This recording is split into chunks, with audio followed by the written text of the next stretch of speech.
بسم اللہ الرحمن الرحیم الحمدللہ رب العالمین والصلاة والسلام علی رسولہ الامین وعلی آلہ واصحابہ اجمعین، اما بعد۔ اللہ اکبر اللہ اکبر اللہ اکبر اللہ اکبر، لا الہ الا اللہ اللہ اکبر وللہ الحمد۔ ناظرین کرام، السلام علیکم ورحمۃ اللہ وبرکاتہ۔ سب سے پہلے میں عید قرباں کے اس خوشی کے موقع پر آپ تمام کو مبارکباد پیش کرتا ہوں۔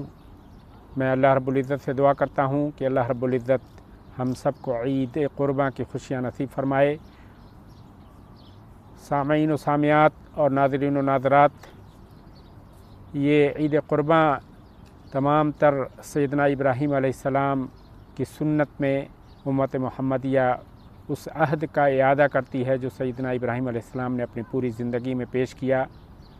ناظرین و ناظرات، ہم جب اسلامی تاریخ کا مطالعہ کرتے ہیں تو ہمیں چند ہی ایسی شخصیات نظر آتی ہیں جن کا اللہ رب العزت نے قرآن میں بار بار اسوے کے طور پر تذکرہ فرمایا ہے۔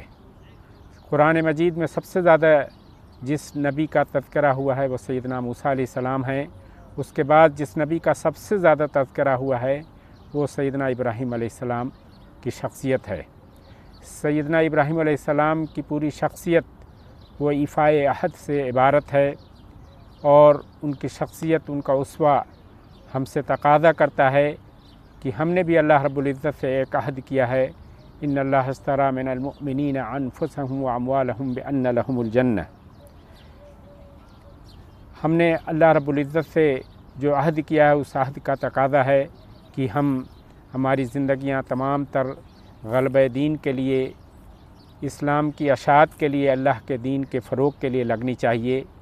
ہم سب اس موقع پر، عید قرباں کے موقع پر اپنا جائزہ لیں کہ کیا ہماری زندگی، ہماری تگ و دو، ہماری تمام تر صلاحیتیں اللہ کے دین کے غلبے کے لیے لگ رہی ہیں یا نہیں لگ رہی ہیں۔ میرے دوستو، سیدنا ابراہیم علیہ السلام کی شخصیت وہ ہمارے لیے نمونہ ہے کہ اللہ جن راہوں پر سیدنا ابراہیم علیہ السلام چل کر اللہ رب العزت نے انہیں دنیا کی امامت و قیادت عطا فرمائی، دراصل انہی راہوں پر چل کر ہم اور آپ کو بھی اور اس امت کو بھی امامت کے منصب پر اللہ رب العزت فائز کر سکتا ہے۔ اللہ رب العزت نے قرآن مجید میں فرمایا، وَإِذِ ابْتَلَىٰ إِبْرَاهِيمَ رَبُّهُ بِكَلِمَاتٍ فَأَتَمَّهُنَّ قَالَ إِنِّي جَاعِلُكَ لِلنَّاسِ إِمَامًا قَالَ وَمِن ذُرِّيَّتِي قَالَ لَا يَنَالُ أَحَدِ الظَّالِمِينَ۔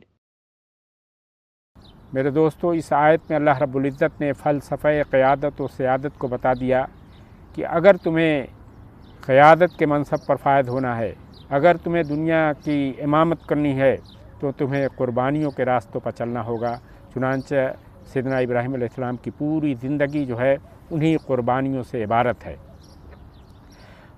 اسی کے بعد سیدنا ابراہیم علیہ السلام نے استفسار کیا اور کہا کہ میں تو امامت کے رتبے پر، منصب پر فائز ہو سکتا ہوں، لیکن میری امت کا کیا ہوگا، میرے بعد آنے والی میری نسلوں کا کیا ہوگا؟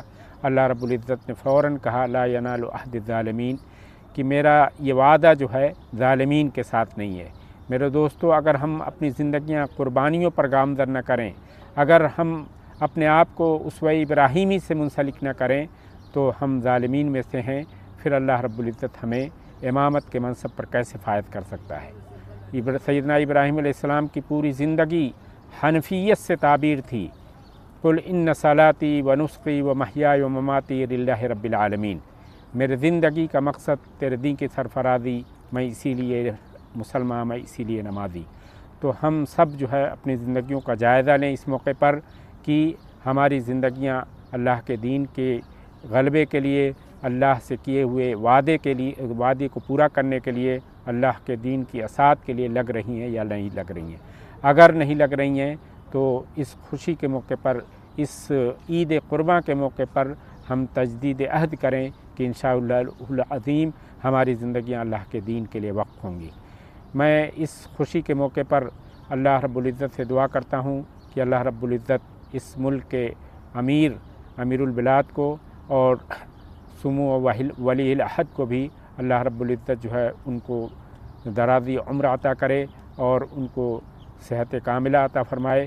اس ملک کے خیر کے لیے ہم سب مل کر دعا کریں کہ اللہ رب العزت اس ملک کو ہر طرح کے مکروہ سے محفوظ رکھے۔ میں اس موقع پر تمام امت مسلمہ کو مبارکباد پیش کرتا ہوں کہ اللہ رب العزت پوری امت کو جو ہے عید کے قرباں کی خوشیاں نصیب فرمائے، اور یہ عید قرباں جو پیغام رکھتی ہے اس پیغام سے ہمیں وابستہ فرمائے۔ آج بھی ہو جو براہیم سا ایما پیدا آگ کر سکتی ہے انداز گلستہ پیدا۔ جزاکم اللہ خیر، وآخر دعوانا الحمدللہ رب العالمین۔